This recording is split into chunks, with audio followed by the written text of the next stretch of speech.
Good morning and welcome on board another edition of the program, The Papers on Canal de English. My name is Lesley Fombuh and I'm delighted to be your guest once more on the program. We unveil the papers today with The Sun, which captions on the 33 years of Biya's accession to power. The paper says the Presbyterian Church in Cameroon's moderator passes verdict on Biya's 33 years in power. Details on the story says the moderator of the Presbyterian Church in Cameroon hails the regime for multi-party politics and democracy, but decries rising poverty, unemployment, corruption, discrimination, hatred, oppression, and repression. The story says the Presbyterian Church in Cameroon's moderator wonders who will cross the country over to the other side and mourns for his beloved Akwaya. Another paper, La Nouvelle Expression, captions on what the paper calls a tempest at the Cameroon football governing body, Fecafoot.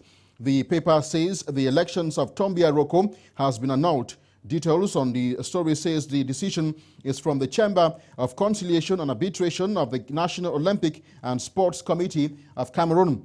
On page 7, the paper questions what is going to happen now. The papers also captioned on the strike action in the Archdiocese of Douala, saying yesterday's negotiations with the Archbishop of Douala, His Grace Samuel Kleda, failed. The paper says the recommendations arrived at during the meeting between the divisional officer for Douala 1 and the Archbishop of Douala, and the representatives of the striking primary school teachers were snubbed by the disgruntled majority of Catholic primary school teachers in the Archdiocese of Douala. You can read more on page 4 of the paper.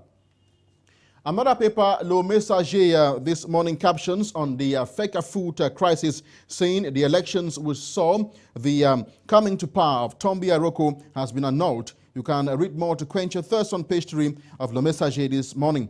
Still on page 3, Le Messager says Jean-Michel Ninche, SDF, that's the Social Democratic Front chairman for the Littoral region, has confiscated the SDF party in the Littoral region. Details on the story says Mr. Ninche is blaming the claims on party maneuvers in the Littoral region. You can read more on page 3 of Le Messager, today's edition. The Catholic Weekly Le Fort Camerounais in its French and its Francophone version Francophone version captions on the Kribi diocese with a focus on the new bishop, His Lordship Damas Zinga Atangana. You can read more on page 9 to grab the biography of the new bishop of the Kribi diocese. Europe this morning captions on a very interesting story saying General Tumenta, the head of the MINUSCA forces in the Central African Republic, has abandoned his job to take refuge in the United States of America.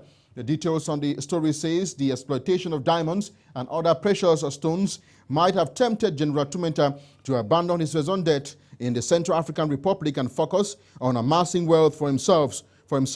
You can read more on page 7 to grab more on what Europe calls a diplomatic scandal. Well, thanks for your kind attention for following the very first part of the program. We now move over to the second part where we meet our regular guest for analysis, Mr. Elie Smith. Elie Smith, good morning once more. Good morning, sir. Thank God it's Friday. Thank God it's Friday. We have been commenting on the papers throughout the week, and we want to thank God that it's Friday. Exactly. And I'm sure you'll be taking part in the Ngondo Trade Fair that opens today at the Mbappe Lepe Stadium to quench at least the hot week. Well, I will have to disappoint you. No, I'm not a fan of all those type of things. You will not go and coller la petite there? No, I will not coller any petite. Okay, let's look at what the papers have been saying this morning. What actually caught your attention? What caught my attention is the verdict by I think the moderator of the Presbyterian Church in Cameroon on the 33rd anniversary of Biya's rule. Yes. And also the crisis at Fecafoot. But what really the attention grabber was Tumenta claimed to have deserted and that he's in the United States of America. Why has a high-profile Cameroonian military general, the pride of Cameroon there in Bangui, left for the United States? That is something that really that is a very, very sensitive story. We want to question the sources of Europe this morning because that is not a story to talk about on any forum. Oh, exactly. Now, Europe, I want to believe that they are serious because if it's a kind of sensationalist title or plain as if they have become the Sun newspapers in England, then it is really going to be a problem as far as the credibility of that paper is concerned, because General Tumenta is a very good general. He is also like the flagship representative of Cameroon in the Central African Republic. For him to have deserted on that claim that instead of going there to protect the Central African people, he went there to protect his own pockets, which is something that he got interested in the diamonds in that part of the country. Exactly, which doesn't augur well for himself. It tarnishes the image of Cameroon and the reputation of this country, which is not fair. But are we sure this story is true? Well, I don't think it is true. But now it is a sister newspaper. It is a colleague. It's a journalist who has written that perhaps we want to believe that they must have carried out a thorough investigation before coming to bring it out publicly. Yeah, we can say that there is no smoke without fire. Before Europe Plus is coming out with this report, they must have done some investigations. So we want to conclude that there is no smoke without fire. Sure, there is no smoke without fire, but in such cases, we have to be very careful that it should not turn out to be a sensationalist title. Remember, Europe Plus is also the same paper that had another cover story that Central Africans can vote and steal. And Jean-Pierre Sarr too. And Jean-Pierre Sarr stories. Now, we don't know whether it was true. As far as we are concerned, I don't know whether personally you have had any new development on Jean-Pierre Sarr. No, not at all. So now, as far as Tumenta is concerned, let's wait and see. That brings to question investigative journalism in Cameroon. Are we really rife when it comes to investigative journalism in Cameroon? I'm afraid no, because our journalists, to be sincere, are lazy. Because to be an investigative journalist, you need to have some time to be hardworking. Yes. The problem with most of our journalists is that we have been taken over by brown envelope journalism, whereby when you pay some money to you, you tend to sing praises to the person who has paid you. And that's the reason why we have a problem in this country. Even if our democracy has problems, is because most journalists here tend to become the PROs of different political parties and different individuals. Even ministers, you'll discover that you have ministers in this country who have their own journalists. I will not want to give names, but I know of a journalist who, if you talk about one minister, he can get mad. He or she will get mad. And we also know of journalists who blackmail public figures in order to get cash. Exactly. They carry on blackmail of public figures because they want to get cash, and which is not good for our profession. And that is the reason why our country is stagnant in area of defense of human rights, democracy, and the fight against corruption. Yes, you also mentioned the fact that the outing of the moderator of the Presbyterian Church in Cameroon caught your attention. He actually commented on the 33 years of President Biya's accession to power. He actually applauded the peace in Cameroon and multi-party politics, but he decried rising poverty, unemployment, corruption, and discrimination. Yes. Well, I want to think that he's a man of God. Well, because we can now have different interpretation as to whom the credit should be directed as far as multi-party democracy in this country is concerned. But with due respect, we can always say, whatever the case, it is under Biya that we had democracy, multi-party democracy. Was it under duress? That's another interpretation that we can have. But it is him. But as the Reverend said, there is democracy in Cameroon, yes, but democracy has not been synonymous to good democratic attitude in this country. We still have fraudulent elections in this country. The same regime has never won a single election in this country without using fraudulent methods to win.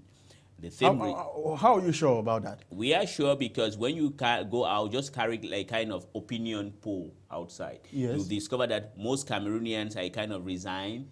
They know that, well, our results are known in advance. And I have another story. And their votes don't count? Don't count, because I know of a friend who works at the Ministry of Territorial Administration who told me that prior to every elections, they will launch a campaign to create ID cards for Cameroonians. Yes. Once they take your names, your name is Lesley Fombuh. Lesley Fombuh will be taken and distributed around the 10 regions of the country, and I think how many divisions, and it will be transformed. It will become Fombuh Lesley Fombuh. That's fraud. Yes, and you will be able to vote without your consent. So that is a serious allegation there. It is true. That is the reason why the opposition parties of this country and civil society organizations have been calling for the digitalization. That is a kind of, we have how they call it, electronic voting system, yes, digital registering. And it has a special name, I forgot the biometric? Biometric, yes. yes. Biometric registering of voters and biometric voting. If we do it, it's not going to be 100% or fraudulent. It's a slow process. We already started with the biometric registration. Yeah, well, look at this country. We are always slow. The neighboring Nigeria did it within 4 years. What the hell is it that we should be waiting for about 10 years to do a thing that others have done it within a span of 1 or 2 years? It is that the regime is not ready for a fair, free and fair elections, because they are afraid that if a free and fair election is organized, and according to the Reverend himself, where people are poor, where you have repression, regression, all those maladies, who on earth is going to vote for such a regime? When you talk of repression in Cameroon, I want to say that we are enjoying press freedom. You're here today, you can talk freely. So do we talk of repression? Well, there is a repression according to what he said, because yet there are some individuals who are arrested. But as far as press freedom is concerned, we have to be honest. There is relative press freedom in this country, yes, compared to, let's say, Equatorial Guinea, Chad, Gabon, Congo, Ivory Coast. No, Cameroon, as far as press freedom is concerned, to refute that is being dishonest. There is press freedom in this country. Let's talk about another story that caught our attention today. The papers focused on that. About 3 or 4 papers focused on that today, on the Feka food crisis. You know, the Chamber of Conciliation and Arbitration of the National Olympic and Sports Committee of Cameroon annulled the elections that saw the coming to power of the current president of Feka food, Tombi Aroko. Which means that this Feka food saga is becoming a something of which will never end. Yeah. And I begin to ask myself, I was saying to somebody, I don't know what is wrong with the Cameroon Football Federation, that they will continue. It has become like a kind of merry-go-round where there is never no solution is ever sorted out or arrived at. But I don't know. Honestly, I don't want to get involved in it as if it's something very primordial. As far as I'm concerned, football in this country ended in 1990, where we had very good results. And yes, I think it extended right up to 2000 or 2002. And it has been in shambles because of the system. The regime seems to like the disorder that is going on. So can we conclude that what we see on the pitch is a reflection of what is going on in Feka food?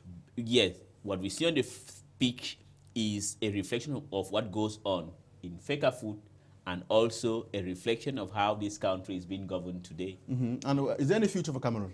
Cameroon football with this kind of saga? At the current dispensation, there is no future.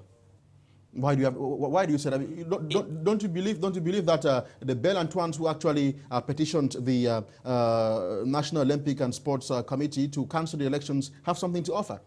Well, yes, they do, honestly. Honestly speaking, Bell Joseph Antoine was a goalkeeper and a good footballer. He has a reputation. But I would have wanted that the elections at Feka Food should be free and fair.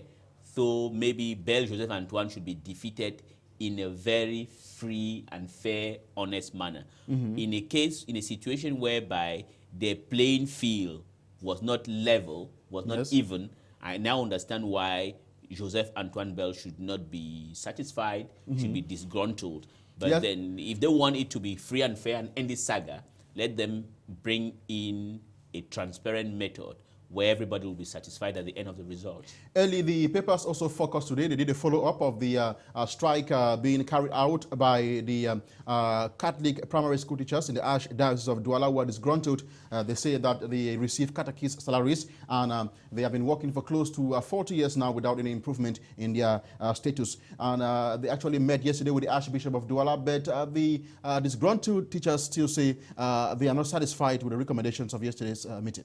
Yeah, they are not satisfied because, look, at this point in time, this period in which we are living, is it fair for a teacher to be paid 40 or 25,000 CFA francs? No. I think the Roman Catholic Church or the Archdiocese of Douala needs to look at that problem seriously. And I also think that the Archbishop of Douala, Monsignor Cléda, yes, is not a good manager. What he has to do, since he cannot manage well, perhaps he can now outsource that position to somebody who is a good manager.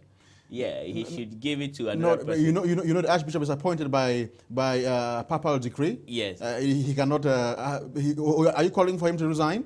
In another word, in such a situation where you have a problem of civil strife, you have a problem like that, normally he can resign, because the simple fact that that strike has been allowed to take place without preventive method trying to stop it shows that he's incompetent, and it tarnishes the image of the Roman Catholic Church in general and the Douala Archdiocese in particular. The problem does not stem from his regime. You know, he inherited the problem because it has been existing for close to 40 years now. So he's not to be blamed when you look at the situation. Yes, it doesn't mean that if a problem has been existing for 40 years, a person who comes new cannot sort or propose a solution. Yes. How come that his predecessors never had a similar outburst and they had the same situation?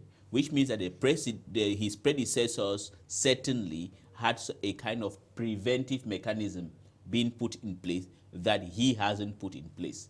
Yes. And so he bears the blame for 40 years of whatever attitude has been taking place, because I think he should be a person who doesn't know how to dialogue. Well, you know, he's working with a team. He's not the only one to be blamed, because I see you're focused on blaming the Archbishop. Yeah, I'm focused on blaming the Archbishop because he is the head. Yes. You know, when you are a leader, they will not start looking for your assistants or your team, but the leader must assume.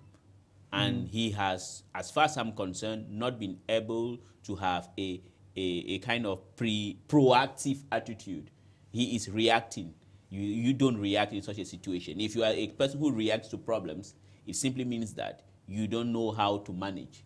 Yes, the teachers are bent on having their problems resolved, and they don't want any negotiations on paper. They want the problem to be resolved. They have said that they want their salaries. Now, let's look at this other story. The papers also said that the Littoral Regional Chairman for the Social Democratic Front Party, Jean-Michel Ninche, is confiscating the party. Yes, that's something, you know, the SDF is normal. You know, between when they were pure movement, now they are an institutional opposition party. They have to, there's a kind of metamorphosis that has to take place between a populist, popular movement that had nothing to do with governance. And when you come into governance, you have to, there is this metamorphosis that has to take place. And I think the SDF has not yet succeeded in doing it. Now, the accusation being leveled on Jean-Michel Ninche is becoming too many, because I've heard a lot of things against him. Is it true? It's something I don't know, but I think maybe these accusations might be coming from his detractors. It might be coming out from his detractors. It's normal. You know, when you are already a leader, it's normal that you have detractors, and in politics it's like that, and especially Cameroonian politics, where you have dishonest individuals, people who always think that they should. And in Cameroon, I've discovered something. As elections are coming near, you have all these people who want to challenge, blackmail, increase the stakes in order for them either to join the CPDM or perhaps have something with cross the carpets. Or cross carpets. So that is a problem. And well, as far as Ninche is concerned, I think Ninche has to come to the press, explain to the press what is really going on within the party in the Littoral Province, because the Littoral Province and Douala, Littoral region, yes. The Littoral region, yes, going back to this. Yes, the region is a strategic region for the Social Democratic Front in this country, and I think Ninche knows that, and he should not, for example, take his own personal advantages at the detriment of a movement which is not his. Thank you very much, Elie Smith, for respecting another rendezvous. It's Friday and it's at the end of the week. We expect to have you on Monday again. Thank you. God willing, we'll be here again on Monday. Or do we go Colin L'Appetit? No, I don't know why you seem to like this Colin L'Appetit. You know, there's another musician in this country called Leo. Mr. Leo, who sang On Va Gérer. Yes. So I don't understand why there's this obsession, this fixation on Colin L'Appetit. Well, it was just an aside to let us laugh. There's no problem. Thanks, televiewers, for watching another edition of the program, The Papers on Canal English. Let's take another rendezvous for Monday. Goodbye.